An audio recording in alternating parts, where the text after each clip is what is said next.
What's up everyone, ADAY here again with Tarant Records, and today we're going to be making some white noise. It's pretty easy, but there's tons of white noise and ways of doing it, so yeah, we're going to mess with analog, operator, and Serum's white noise. I'm going to play them each for you just so you guys could hear the difference of them.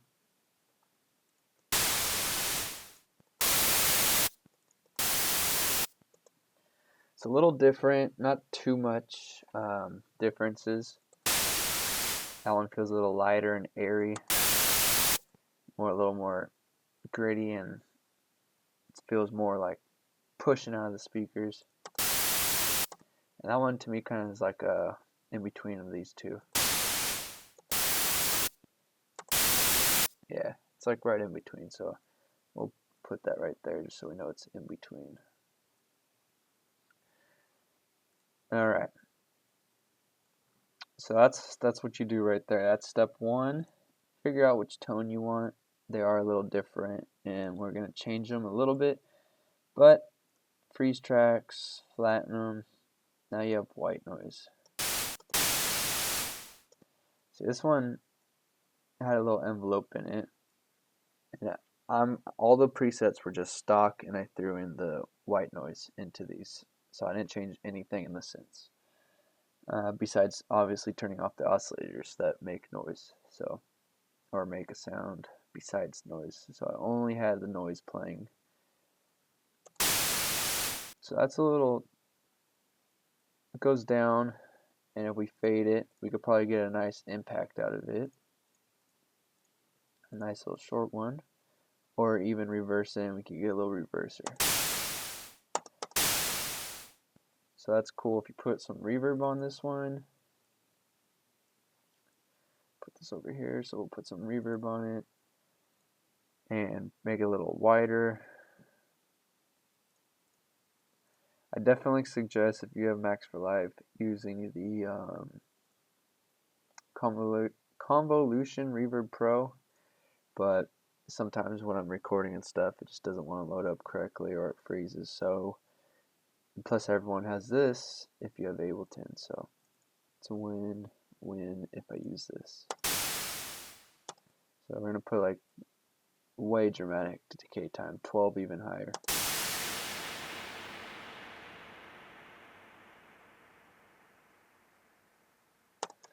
That was actually pretty good. Then I just put a little EQ on it, get the low end out. Don't want that interfering.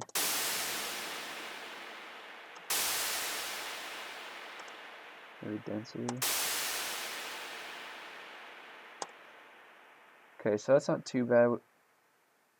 We want to dip out because our leads and stuff are going to go right here. Maybe even a little higher because the cymbals usually go right here. You don't really want them to interfere with this.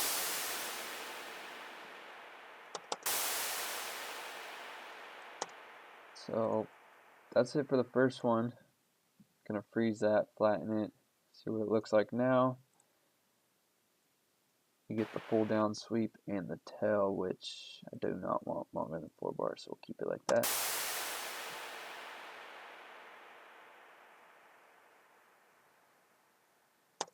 And then if we just throw the fade on there, we'll get a better volume out. So that's if you want a short impact. Now, let's say you want something big for like the drop. These should loop over.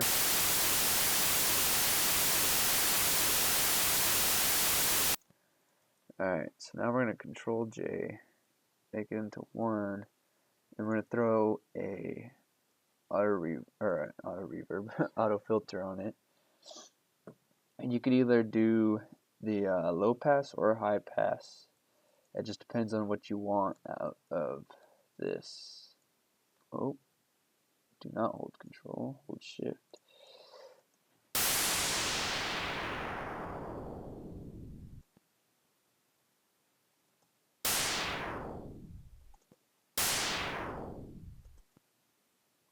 Put some resonance on it.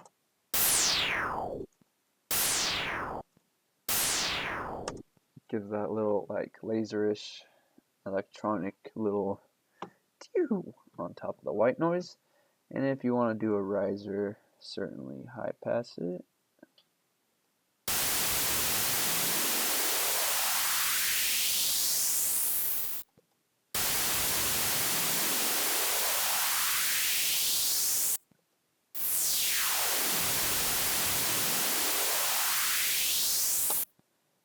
So there you go, another little down up.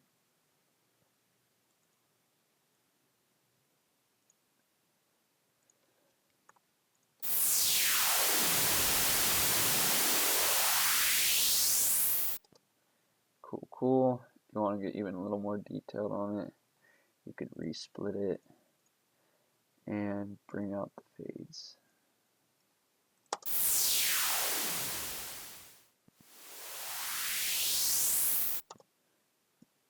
Obviously spread them out a little bit.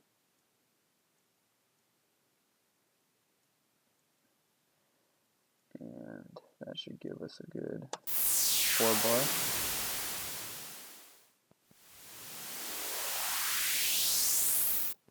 A little shorter. Good. Control J. So now we got 2 effects. One that's just down, one that's down and up. And last but not least, this is kind of like a house technique, although I do use it in almost any genre. Control J it, get it solid.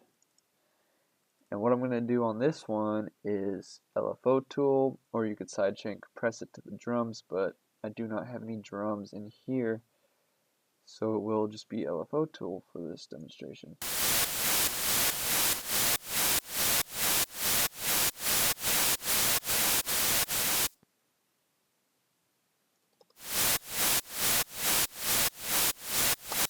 Actually, I'll just add a kick drum real quick, since I could find a decent kick drum that will actually sound good with this. And now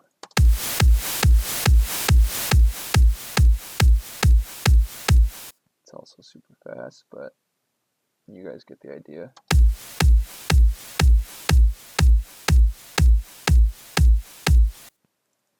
To get it sitting behind there, we're going to do some EQ.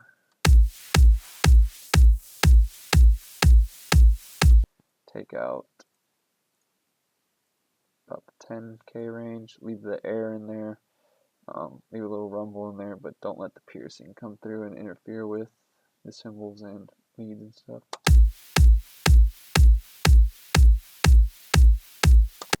And then if you want to get super creative, that's when you put the resonance in and then automate this as you're going through. They get the feeling of taking off.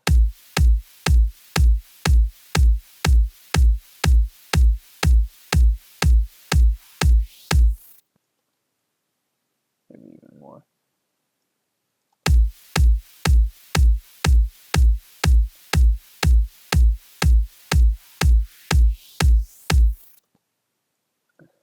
And then you can put like this after it.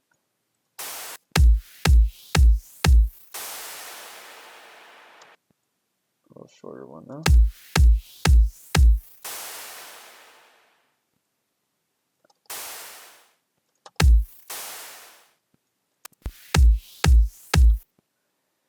Put a super high EQ on this one just so it matches. And then you would put some reverb on that, blend it in, maybe even put reverb on both of these together just to blend them in. Make the reverb just tie over that transition for us.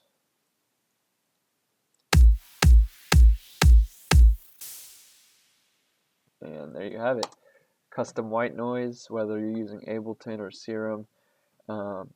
Definitely resample them, as it's easier to mess around and play with than sticking in the plugin in VST itself. Not only that, but it uses more CPU, so resample that, because as you can see, it's literally just solid. It doesn't change until you do the editing afterwards. There is some cool editing you could do within the VSTs, but I've been getting better results resampling because, you know, I have all of these tools at my disposal, and sometimes I'm going to use some of these, sometimes I'm going to use different ones, and I'm going to do different automation. And when you're working with VSTs and you're mapping them and all that stuff and the values, and it just gets a little messy. I just like to go in on the grid and start doing it. So that's it for custom white noise. It's definitely something that's in almost every track, and it really adds the energy to the track and fills out the background. Just a simple technique to make your tracks sound bigger, and it's just white noise. So if you want some free samples, more tips, a 50 chord progression chart, all that cool stuff, links are below. It'll be that bit.ly link, the free sounds, TR free sounds, whatever. Can't miss it. It's below, and we'll see you guys in the next video. Peace.